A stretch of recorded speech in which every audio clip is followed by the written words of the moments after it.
A nombre de la red de cuerpos académicos de posgrados en educación superior, en nombre del Instituto de Investigación Educativa y del Seminario de Políticas en Educación Superior, que organizan este evento, les damos las gracias por estar aquí, a todos ustedes que se han dado tiempo de venir. Quiero agradecer a nuestros ponentes, el doctor Romualdo López Zárate, el maestro Javier Mendoza Rojas y el doctor Miguel Ángel Casillas Alvarado. Estaba programado que la maestra Clementina Guerrero también estuviera aquí en la mesa, pero nos acaba de avisar que siguen negociaciones con el sindicato y que no les será posible llegar aquí. No sabemos si un poco después, pero bueno, si ya llegamos. Voy a presentar a los ponentes.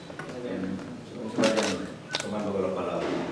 El doctor Romualdo López Zárate, licenciado en Sociología por la UNAM, maestro en Metodología de la Ciencia por el UPN y doctor en Educación por la Universidad Autónoma de Aguascalientes. Sus líneas de investigación tocan temas de educación superior, programas y proyectos de investigación sobre el financiamiento de la educación superior, gobierno y gobernabilidad de las CIES y políticas en la educación superior. El doctor Romualdo tiene experiencia tanto académica como administrativa. En la UAM se desempeña actualmente como rector de la unidad Azcapotzalco, fue secretario de la misma unidad, jefe del Departamento de Sociología, director de Planeación y Desarrollo Institucional, jefe del área de Sociología de las universidades. Además, ha sido director de Planeación y Logística del proyecto CEP-EDUCOM, secretario de Análisis y Estudios de la NUYES y también fue miembro de la Junta de Gobierno de la Universidad de Veracruzana. Le cedo la palabra entonces al doctor Romualdo.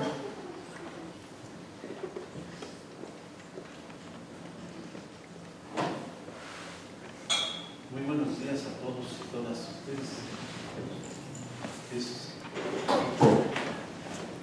Agradezco mucho la invitación de colegas de la Universidad de Veracruzana para compartir algunas ideas en torno al financiamiento de la educación superior, asunto que siempre nos ha preocupado a las instituciones, pero creo que tiene más significado por la situación por la que está atravesando la Universidad Veracruzana, que merece, desde mi punto de vista, el apoyo de la unidad que represento de la Universidad Autónoma Metropolitana y de muchas otras universidades del país que nos unimos en torno a un reclamo incluso de la comunidad de la Universidad Veracruzana. A mí, como se dijo en la presentación, tengo una deuda enorme con la Universidad Veracruzana por haber elegido el Consejo Universitario miembro de la Junta de Gobierno. En esa época también hubo problemas financieros, como en muchas otras universidades, pero nunca de la magnitud con la que se está viviendo ahora. Entonces, creo que la iniciativa de los colegas por participar en este seminario me parece muy oportuna y le agradezco mucho que me hayan tomado en cuenta, nos hayan tomado en cuenta para compartir algunas inquietudes. Pues sin más voy a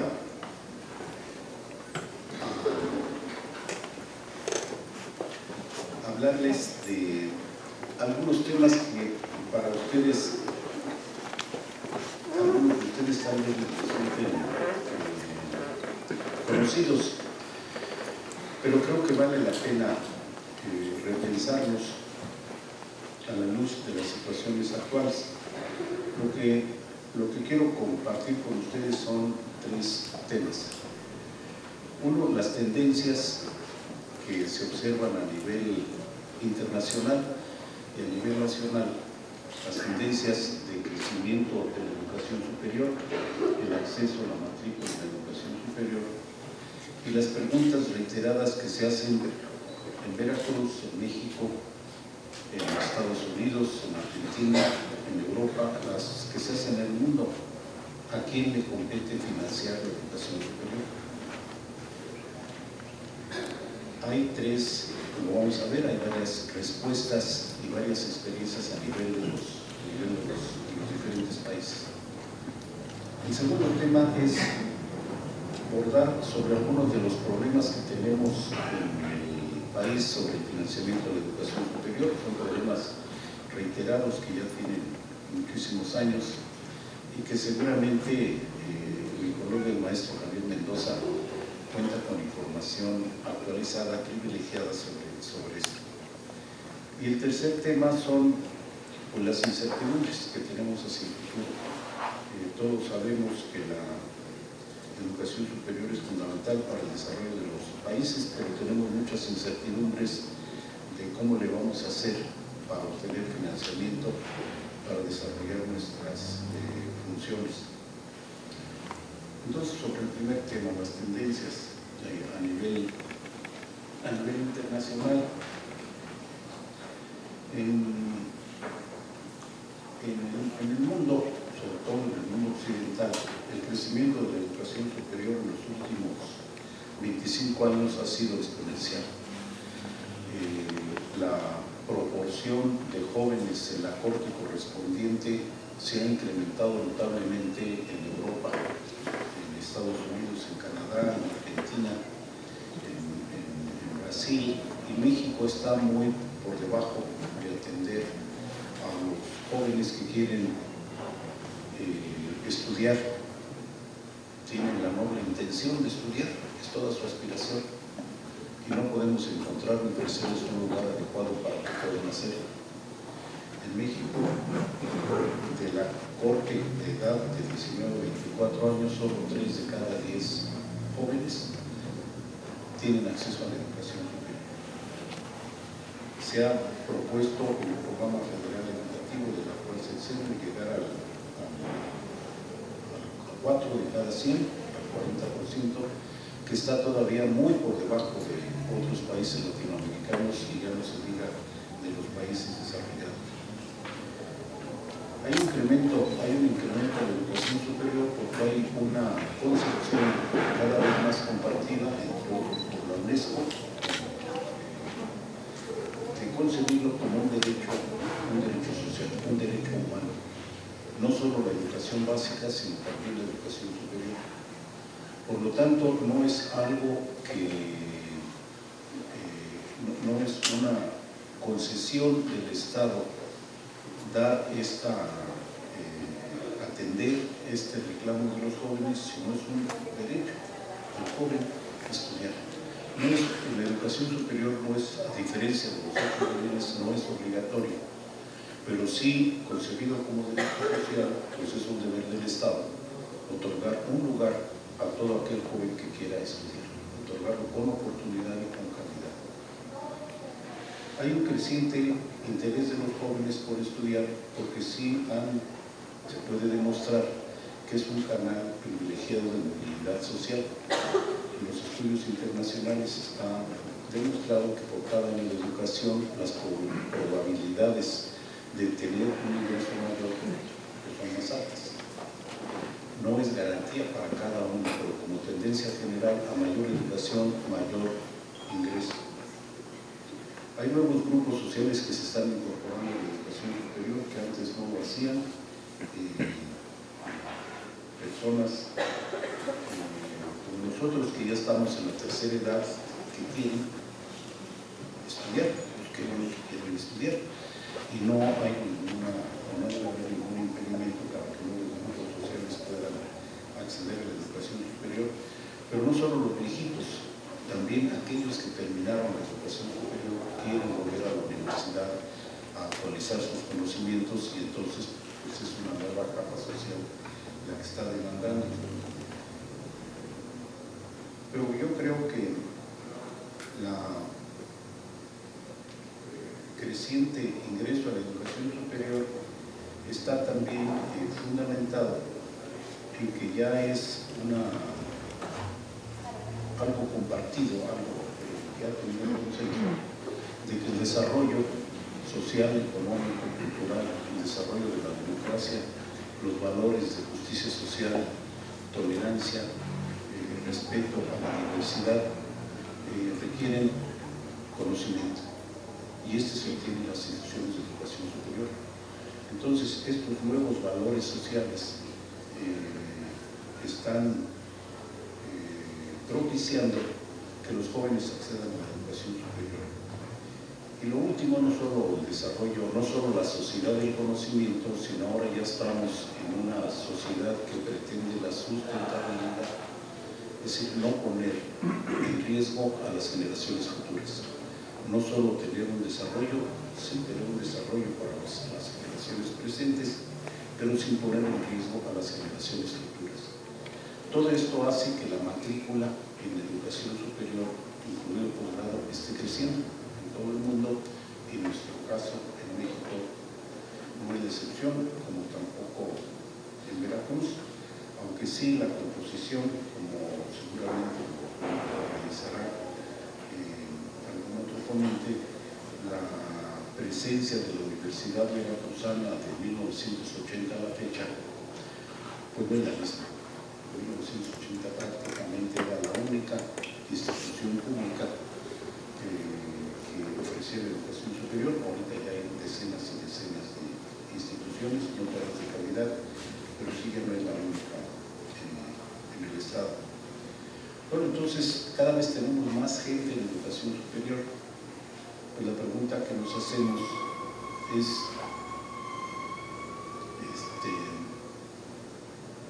¿quién lo va a pagar? ¿A quién le compete pagar el financiamiento de la educación superior? Hay tres tendencias de manera general. Una tendencia que dice, pues le corresponde a los usuarios, debe ser un financiamiento prioritariamente privado. Hay otra tendencia de interpretación que dice que debe ser prioritariamente público, y otra que dice que es comunal. Vamos a ver algunas de las razones de cada una de estas posturas. ¿Qué dicen los que afirman que la educación superior debe ser privada? Pues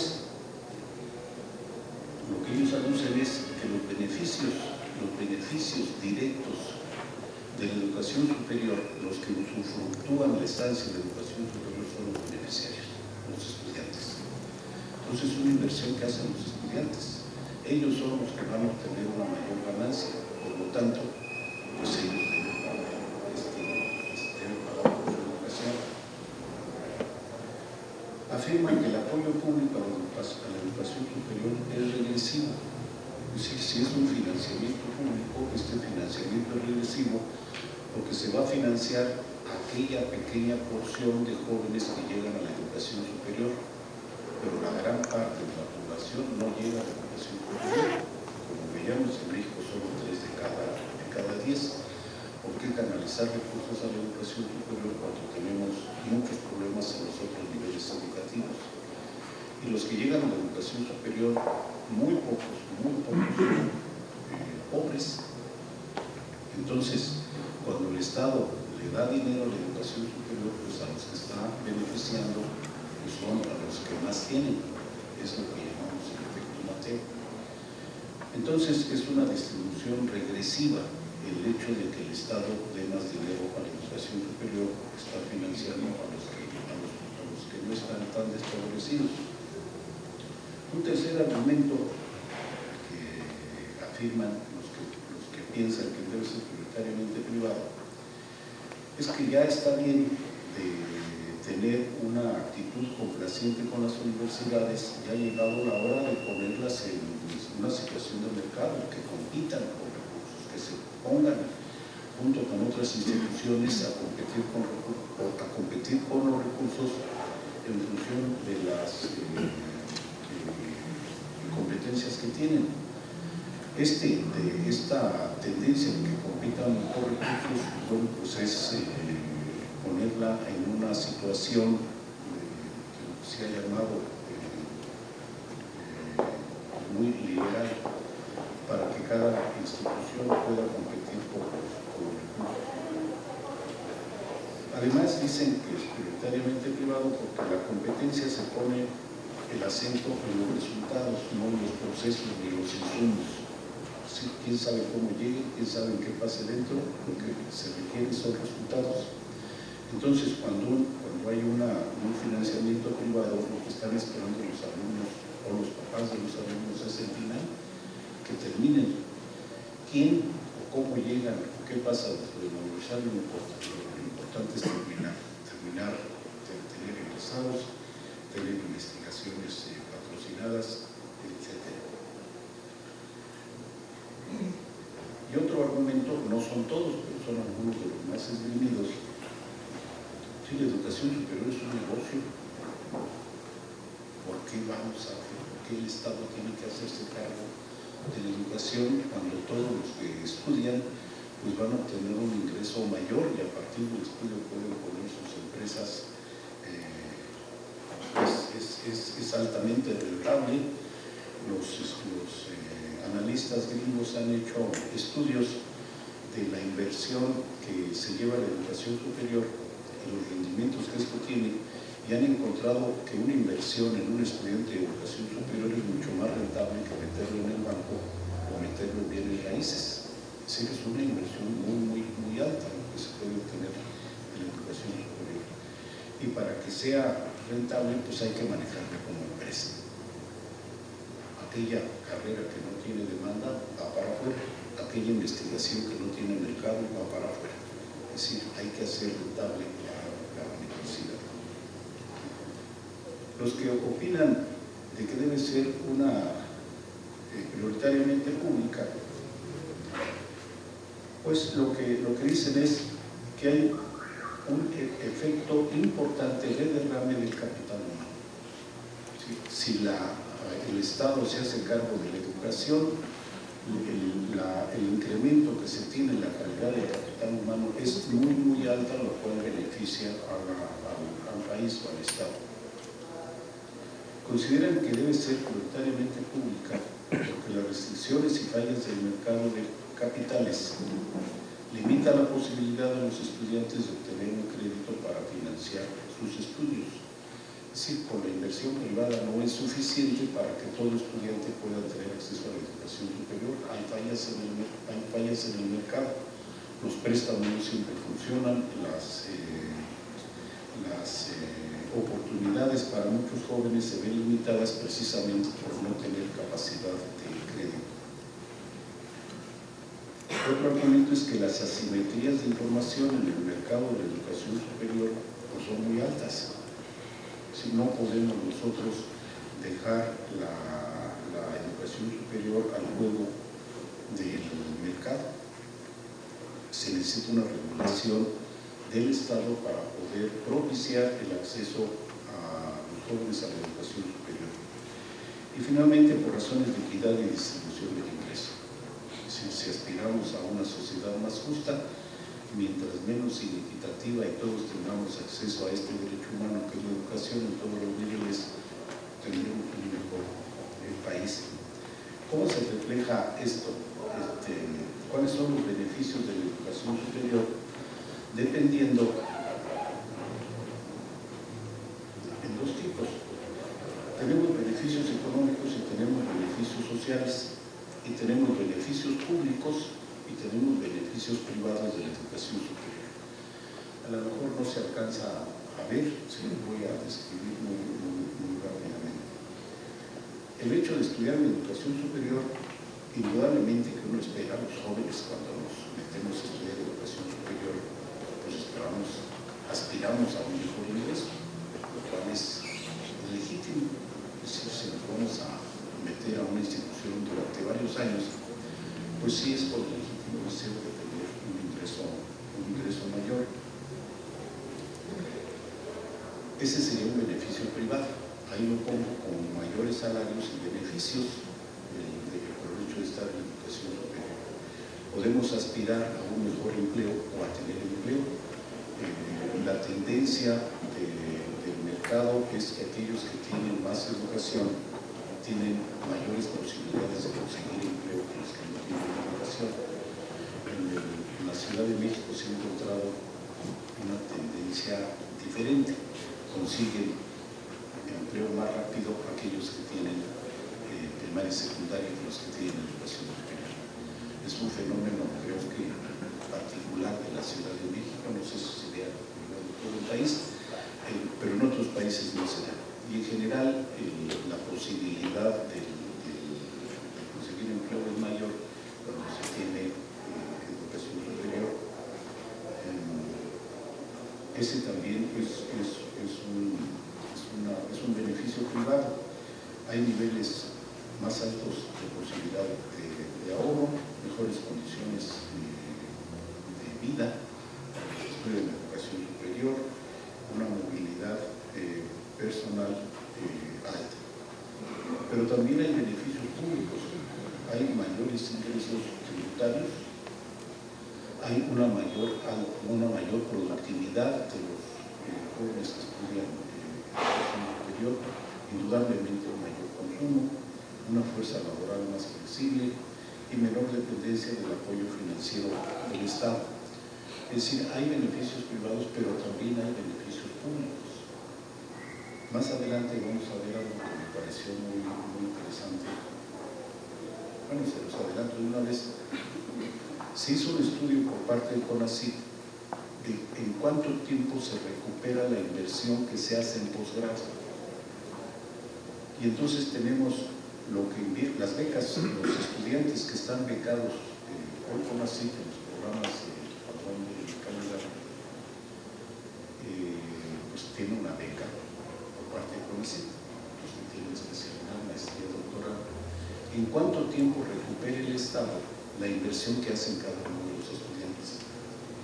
Bueno, pues eso lo tenemos medido y es una muy buena inversión. Vamos a ver el dato específico, lo vamos a ver más adelante. Bueno, así como hay beneficios económicos, también hay beneficios sociales para los estudiantes de educación que no son menores. Uno espera y pues así encontramos que hay menores tasas de criminalidad entre las personas que estudian educación superior.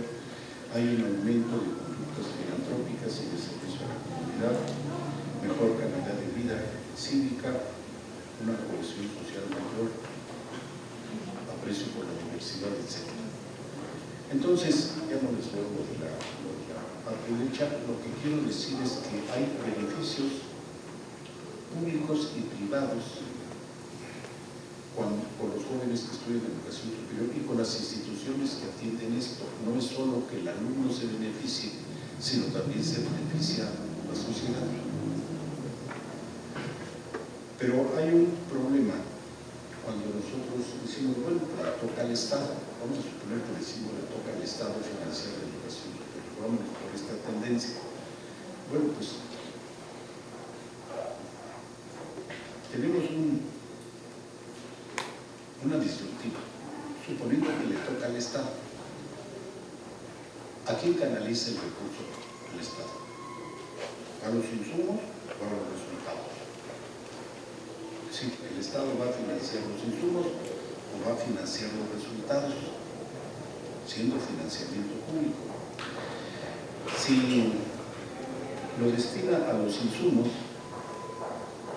que es la forma tradicional, pues el Estado va a dedicar financiamiento en función del número de alumnos que hay, en función del número de profesores, en función de la calidad de los programas, etc. Si lo destina a los insumos, pues va a ser un presupuesto inercial con incrementos negociados, no ha sido la tradición en el país. Si lo destina a los resultados, es decir, el Estado puede decir no voy a pagar por ver, pago por resultados. Entonces voy a pagar por egresado, voy a pagar por investigación terminada, voy a pagar por menor burocracia, voy a pagar por resultados. Entonces el Estado puede financiar a la educación vía los insumos o vía los resultados, considerando que son a las instituciones, o por qué no, se ha hecho en algunos países, por qué no se los damos a los alumnos, porque el financiamiento público no se le da al alumno. Te doy a ti, alumno que quieres estudiar, te doy dinero para que estudies en la universidad que tú quieras. Tú escoges, pero no le doy el dinero a la institución, se lo doy al alumno. Esto se instrumentó en Chile, vía el voucher educativo, y entonces la disputa de las universidades era para captar a los alumnos, porque los alumnos públicos botan bajo el brazo para la universidad. ¿Qué es lo mejor? ¿Que se financien las instituciones o que se financie a los alumnos? Que son experiencias diversas las que tenemos en el caso mexicano. Pasamos a la...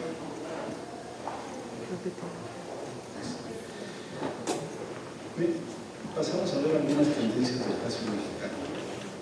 Yo creo que la opción que se ha tomado en el país es la primera. La educación, incluida la superior, es un derecho humano. Yo creo que esto ha sido lo que hemos nosotros desde las universidades públicas defendido. No nos interesa otras cosas, se reivindica como un derecho de la persona, como un derecho humano, y por lo tanto no está a discusión. A quien le corresponde financiar es un derecho que tienen todos los jóvenes. En una mesa redonda con unos franceses decían: la educación es una conquista de la revolución.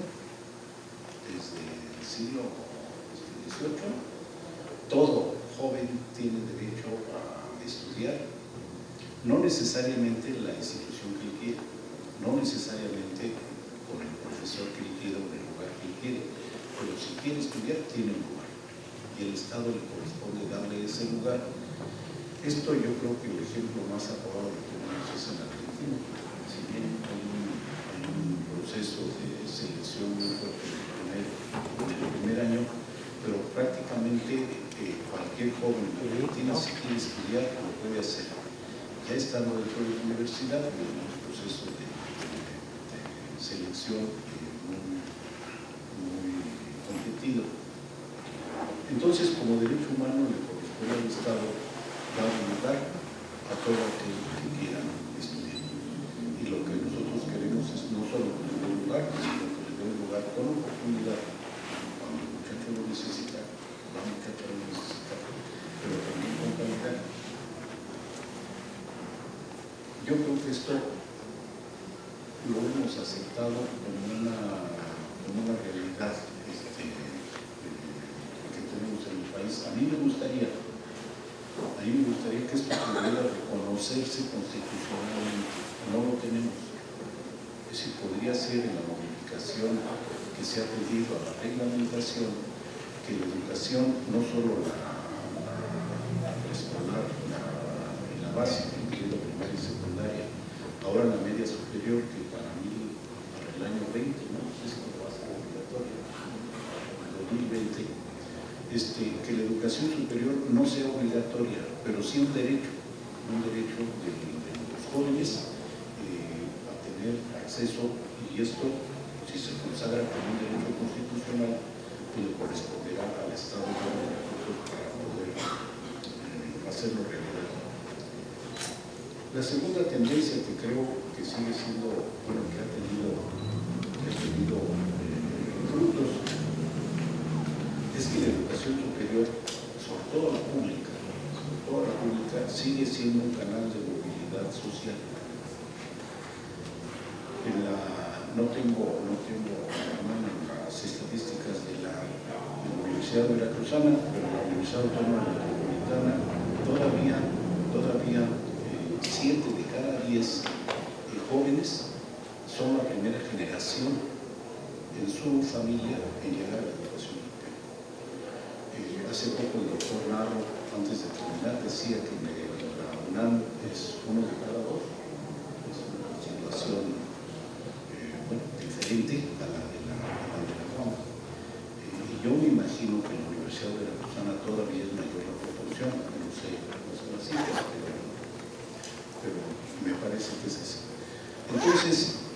¿quiénes llegan en el caso de la UAM Educación Superior?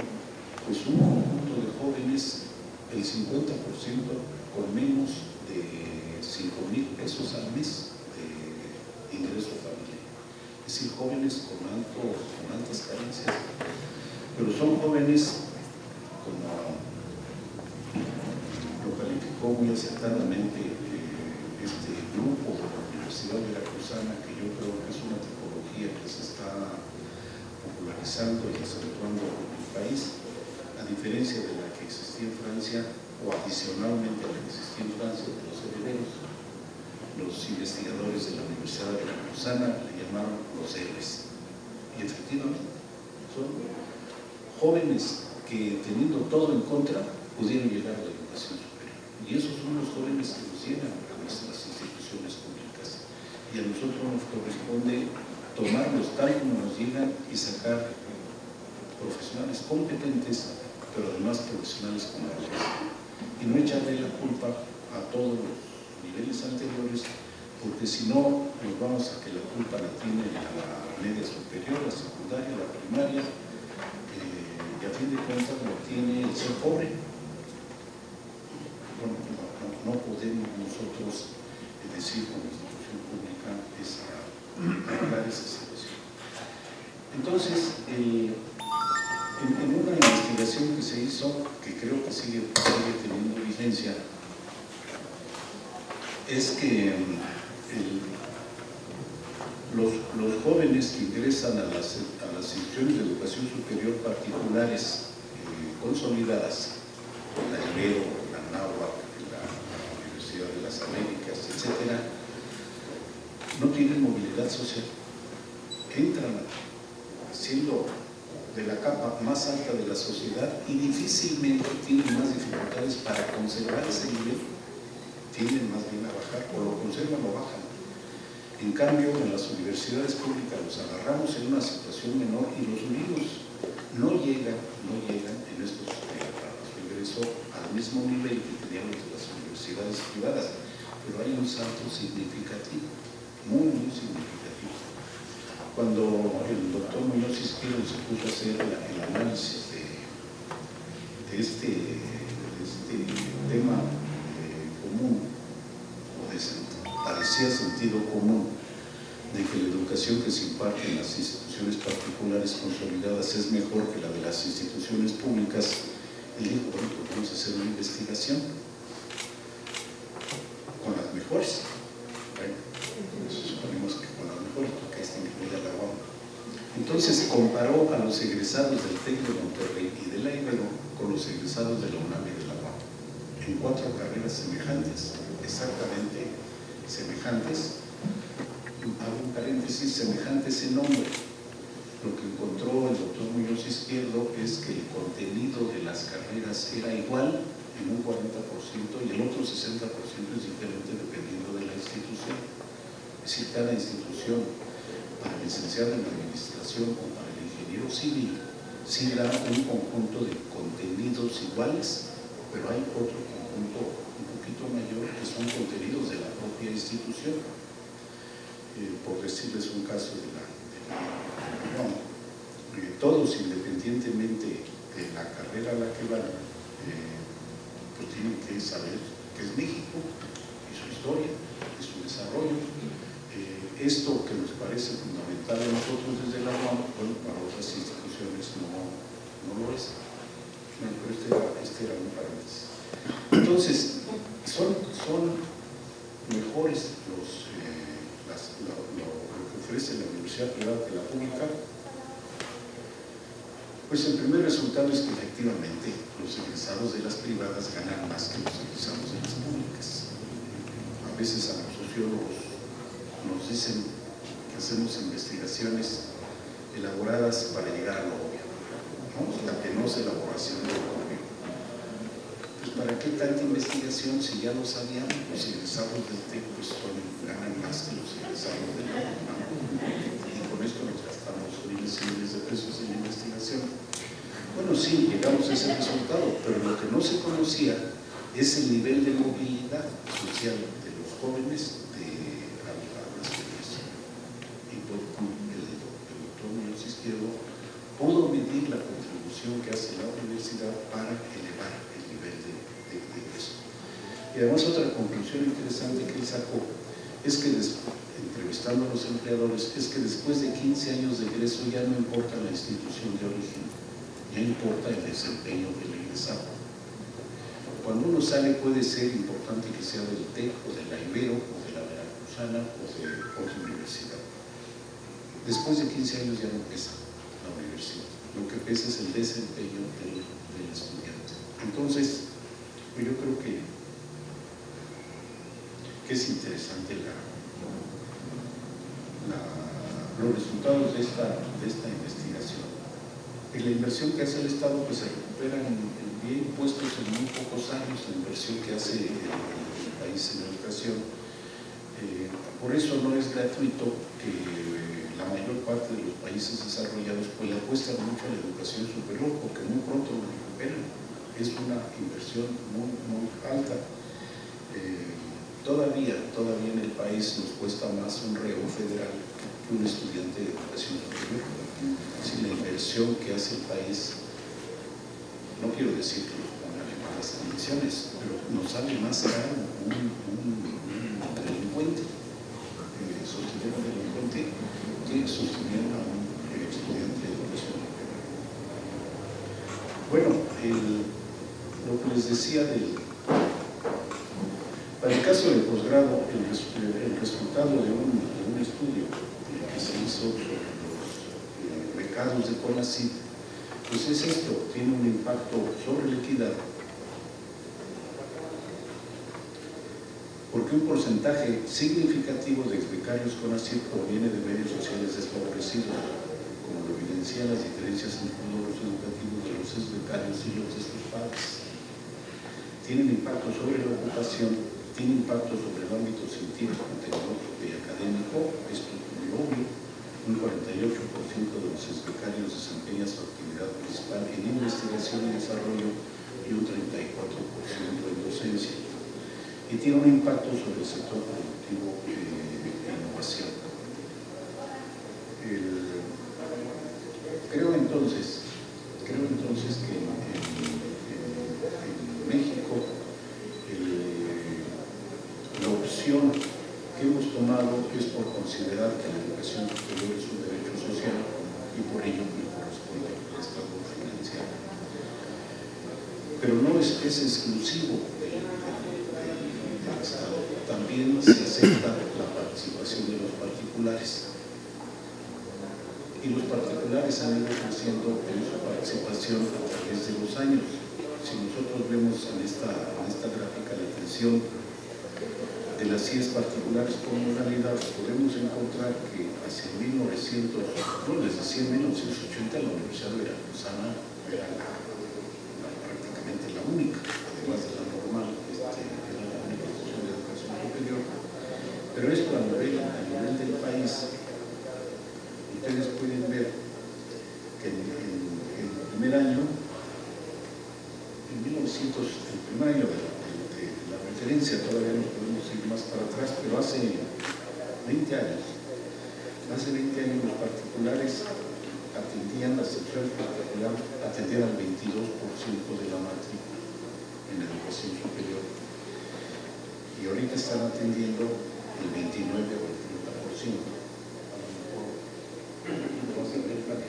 Bueno, Javier les va a dar datos, ¿no? Pero ha ido creciendo la atención de la educación privada en el país.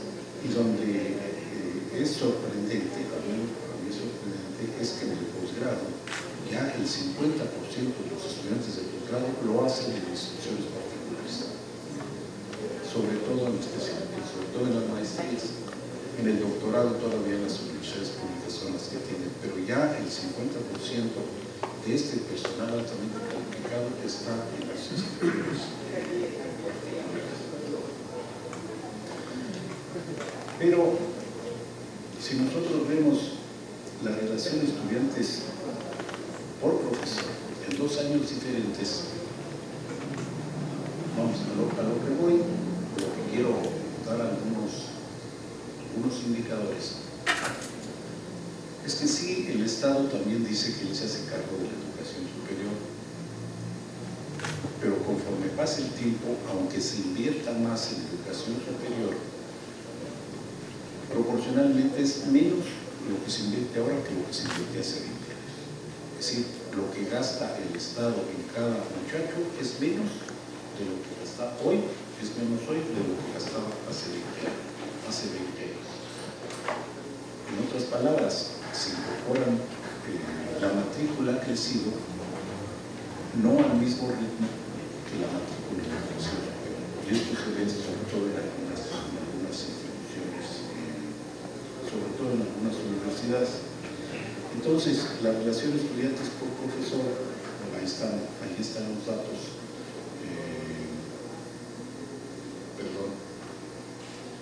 Este es otro indicador, es estudiantes por profesor.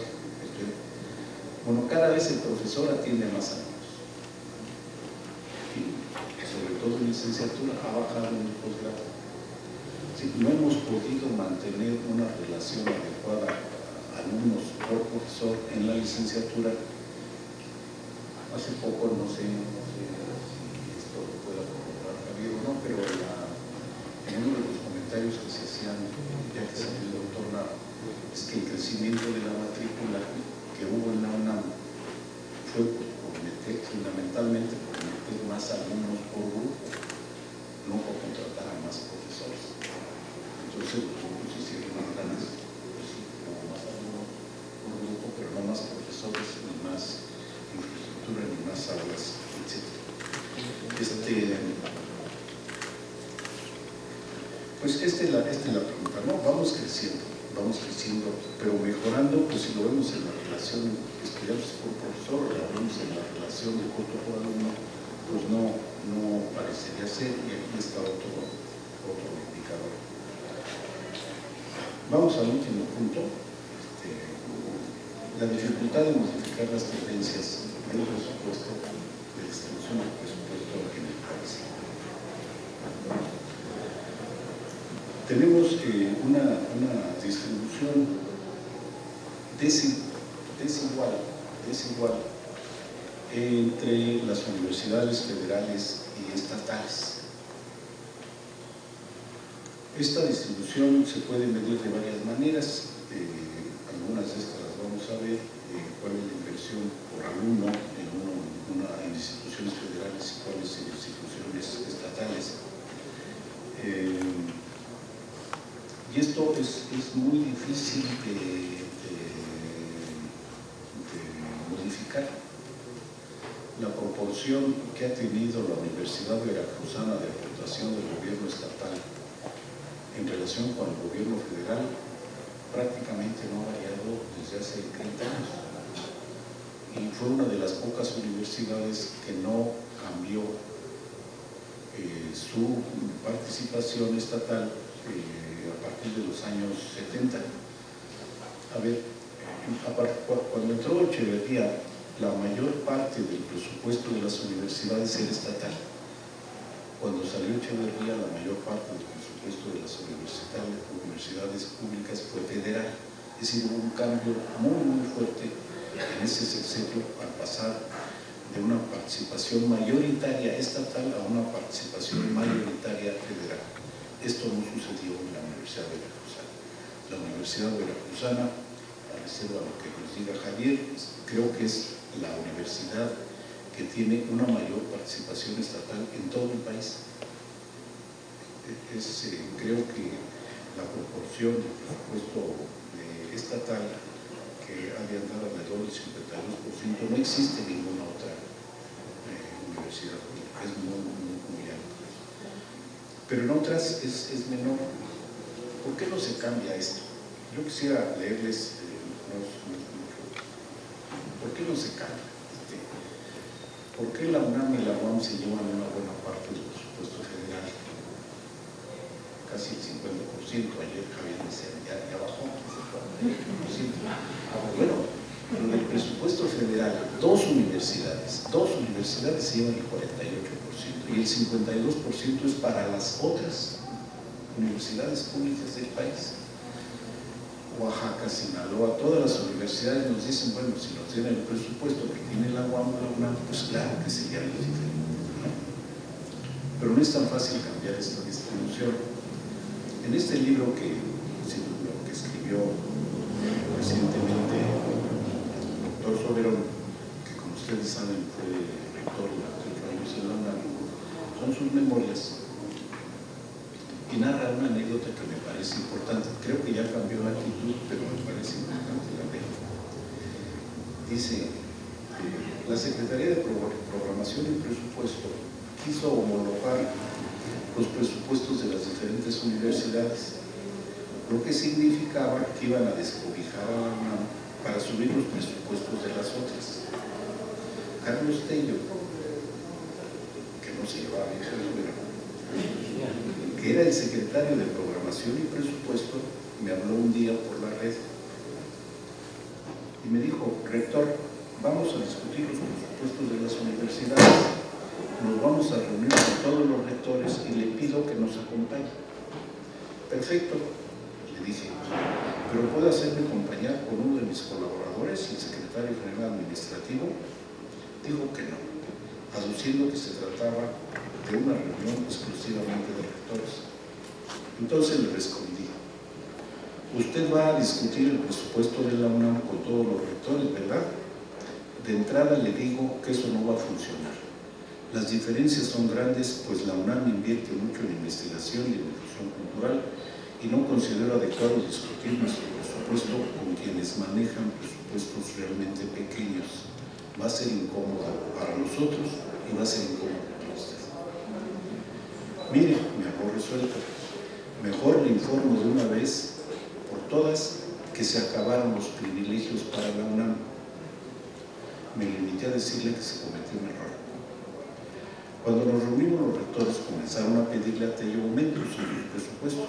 Yo hice lo propio y dije que la UNAM también necesitaba más recursos para cumplir con sus funciones de investigación, enseñanza y difusión cultural. Y entonces sintió la presión. No supo salir del paso y no llegó a nada. Solo nos citó para otro día. Este es comentario mío, fíjense lo que dijo.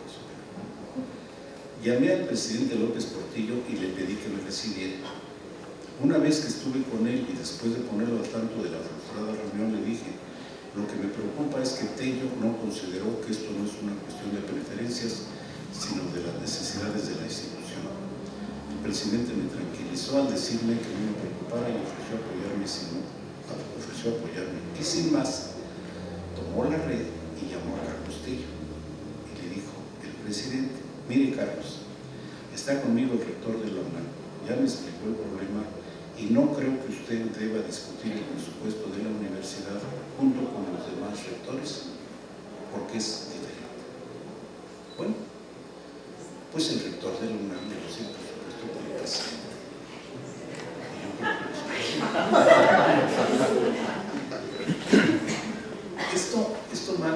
el rector de la UNAM hasta donde yo tengo entendido, no tiene ese nivel de acceso a la presidencia. Pero sí, esta actitud, este convencimiento que tuvo el doctor Soberón, creo que se ha ido bajando de intensidad, pero sí hay una reticencia a buscar fórmulas de distribución del presupuesto que ha hecho Anolis, que había trabajado mucho en eso, pero no se ha podido llegar a un acuerdo. No se trata de bajarle a nadie, sino de subirle, pero esto implicaría una asignación mayor del presupuesto por parte de la federación. Otra anécdota, me voy a dejar porque me parece muy interesante de cómo se consiguen estos presupuestos y de la forma como se maneja el gobierno y las universidades. Ustedes conocen el Centro Cultural Universitario, la sala del Zahualcóyotl y todo cuando llegó Soberón no existía y dijo pues que quería hacer un Centro Cultural Universitario.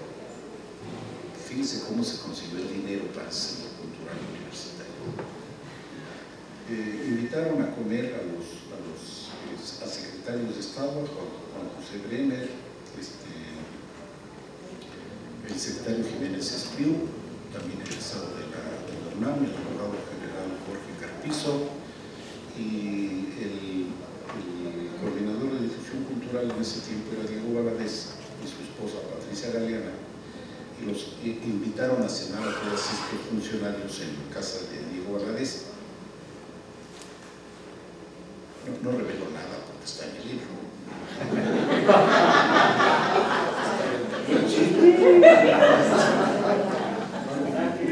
Dice, por casualidad la maqueta de la sala de conciertos estaba en una mesa. A los funcionarios les gustó y Juan José, que era melómano, se enamoró del proyecto. Antes de retirarse, el rector los comprometió a dar su apoyo para la construcción. Nos convocaron a Javier Jiménez Espriu y a mí para el día siguiente a una entrevista con Fernando Iriart, exmiembro de la Junta de Gobierno y por entonces director general de Inversiones Públicas de la Secretaría de la Presidencia. Ahí se aprobaron los recursos extraordinarios para construir la sala. La construcción empezó en enero y se inauguró en noviembre. En una cena y se consiguió un financiamiento. Yo no quiero hacer la comparación porque tiene la sala de conciertos.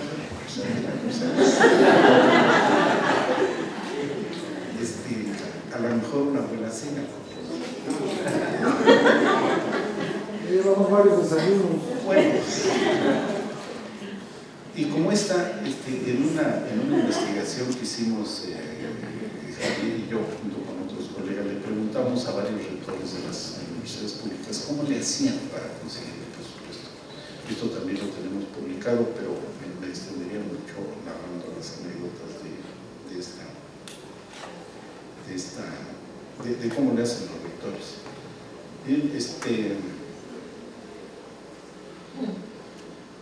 El esfuerzo que hacen las universidades públicas por conseguir recursos de las propias instituciones es muy diferenciado.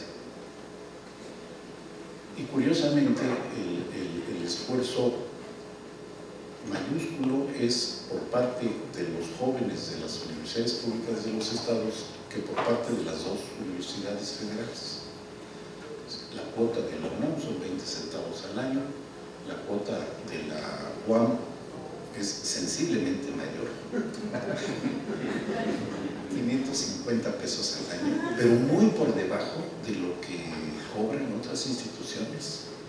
Es decir, otras universidades públicas tienen cuotas muy elevadas en comparación con la nuestra. Todas las universidades públicas han aumentado la cuota de los estudiantes, excepto la UNAM y la UAM, que son las que tienen un mayor presupuesto.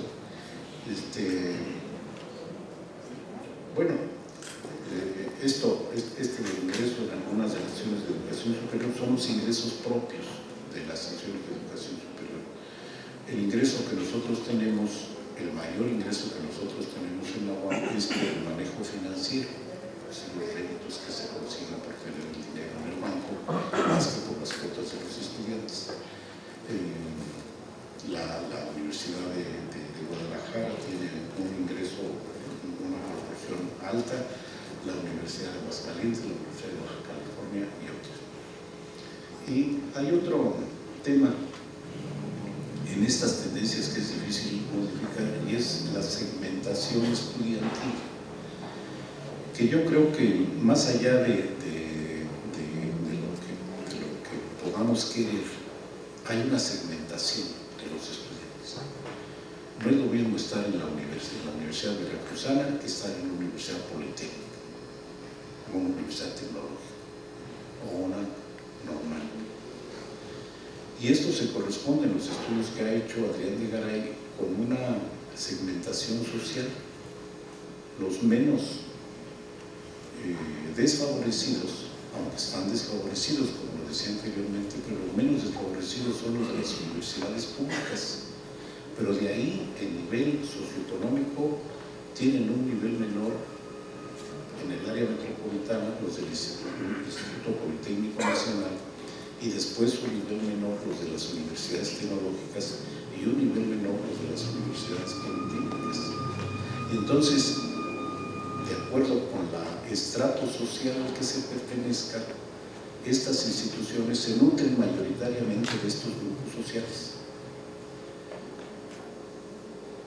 El esfuerzo, cuando se crearon las universidades tecnológicas, había una intención muy clara de ubicarlas en ciudades medias en todo el país para atender a este sector que no podía llegar a las universidades públicas o a los institutos tecnológicos. Entonces tenemos una clara segmentación social que paradójicamente los más pobres son los que pagan más. La cuota del Instituto Politécnico Nacional es muchísimo mayor que la de la UAM y la de la UNAM. Y las cuotas de las universidades tecnológicas son mucho mayores que las de las tres universidades. Y así nos vamos. Entonces, en esto de que el financiamiento público debe ser público y parejo, pues no es tan parejo. Hay una clara segmentación social. Y si lo vemos también, la inversión, esto es una de las múltiples aportaciones de nuestro colega Javier Mendoza. Pues lo que se gasta por estudiante varía mucho en las instituciones de educación superior. Lo que se gasta en un estudiante de la inversión federal y estatal en un estudiante de la UNAM o de la UAM es muchísimo mayor que la inversión en un estudiante de la Veracruzana y mucho mayor que en un estudiante de Oaxaca o de Zacatecas. Hay una inversión por alumno muy diferenciada. Después muestro esto, el que más tiene menos paga. Pues sí, nuestros estudiantes de la UNAM, de la UAM, del POLI pagan, pero no pagan tanto como nuestros estudiantes de las interculturales, de las politécnicas, de las pedagógicas. Ya ahora sí voy a terminar. Este es otro tema que no vamos a, no que lo mencione porque es otro problema, la insuficiente transparencia en la formulación del presupuesto por parte de las universidades, en la distribución interna del presupuesto entre las diferentes facultades, institutos, etcétera, en el ejercicio del presupuesto y en la rendición de cuentas. Apenas nosotros estamos incorporándonos en un proceso que es muy difícil y todavía tenemos mucho que aprender. Y cuando nosotros pensamos que las universidades son nuestras mejores instituciones de cultura, donde más confianza tiene la sociedad en estos momentos, debiéramos ser ejemplos de transparencia. Y pues no lo somos. Los resultados de la Auditoría Superior de la Federación nos ponen en evidencia. Hay un incremento de burocracia para la administración, pero también me lo voy a saltar. Y llegamos a los problemas del día de hoy, que yo creo que una nueva legislación debe hacerse cargo de esto o abonar algo a esto.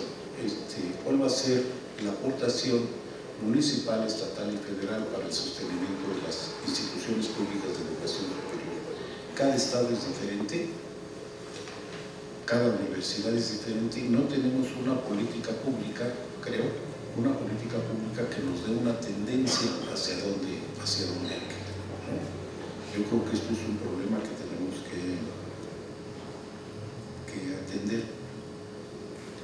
Esto en regulación de los ingresos, en la regulación de la contribución pública, también yo creo que tenemos que hacer algo. Podemos aspirar a un modelo nacional de estimación y asignación de los recursos. El ANUYES ha hecho múltiples intentos por tener o por formular un modelo de distribución del presupuesto entre las universidades y todos decimos que está muy bonito, está muy bien hecho, pero no, el Estado no le asigna recursos o le asigna muy poquitos recursos para